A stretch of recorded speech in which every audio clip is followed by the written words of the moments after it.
Hello ಎಲ್ರಿಗೂ. ಇದು Wednesday mini blog ಆಗಿರುತ್ತೆ.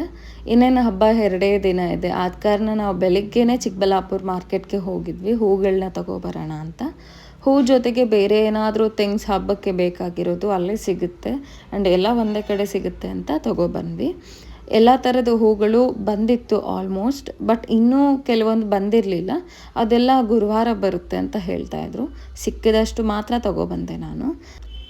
ಮನೆಗೆ ಬಂದು ಸ್ವಲ್ಪ ಪ್ರಿಪ್ರೇಷನ್ಸ್ ಮಾಡ್ಕೋಬೇಕಾಗಿತ್ತು, ಹಬ್ಬದ ಪ್ರಿಪ್ರೇಷನ್ಸ್. ಬ್ಯಾಕ್ ಡ್ರಾಪ್ ಡೆಕೋರೇಷನ್ ಮತ್ತು ಥರ್ಮಕೋಲ್ ಫಿಕ್ಸ್ ಮಾಡೋದೆಲ್ಲ ಮುಂಚೆನೇ ಮುಗಿಸಿದ್ರೆ ಗುರುವಾರ ನಮಗೇನು ಅಷ್ಟು ಬ್ಯುಸಿ ಆಗೋದಿಲ್ಲ, ಸ್ವಲ್ಪ ಫ್ರೀಯಾಗೇ ಇರ್ತೀವಿ ಅಂತ ಹೇಳಿ ನಾ ಬುಧವಾರ ಸಂಜೆನೇ ಇವೆಲ್ಲ ಮುಗಿಸ್ಕೊಬಿಟ್ಟೆ. ಸೊ ನಾನಿಲ್ಲಿ ಬ್ಯಾಕ್ಗ್ರೌಂಡ್ ಡೆಕೋರೇಷನ್ ಮಾಡೋದಕ್ಕೆ ವೀಳ್ಯದೆಲೆ ಡೆಕೋರೇಷನ್ ಮಾಡೋಣ ಅಂತ ಥರ್ಮಕೋಲ್ನ ಎಲ್ಲ ಫಿಕ್ಸ್ ಮಾಡ್ಕೊತಾ ಇದ್ದೆ. ಅದ್ರ ಜೊತೆಗೆ LED ಲೈಟ್ಸ್ ಇತ್ತು, ಅದನ್ನು ಕೂಡ ಫಿಕ್ಸ್ ಮಾಡಿಕೊಂಡೆ. ಇದ್ರ ಔಟ್ಲುಕ್